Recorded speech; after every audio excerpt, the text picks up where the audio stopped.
this video, we will show you how to assemble the autoclavable Baldus double mask. Here you see the autoclavable inner mask liner. Before and after every autoclave cycle, as well as during the sedation, it is important to check that the membrane on the front of the inner mask liner is properly attached. Here you see the small barb in the center of the inner mask.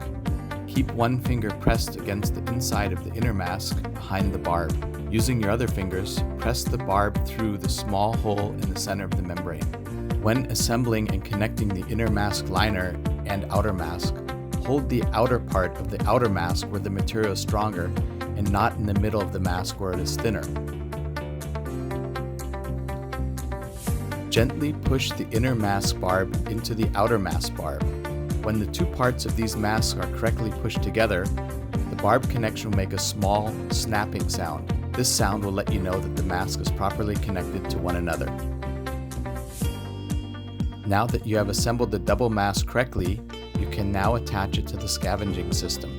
Insert the clear mask connectors into the ends of the scavenger double hose, one tube being larger in diameter and the other smaller. The connector also has one large and one smaller size connection. Match these two up with one another. Insert the connector into the double tubing. Make sure to push a connector as far as possible into the double hose to make a good sealed connection. Now take the assembled double mask and connect it to the end of the connectors coming out of the double hose.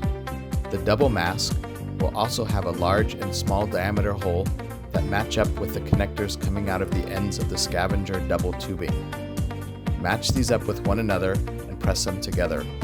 Holding the outer part of the double mask where the mask material is thicker helps when pushing the two parts together.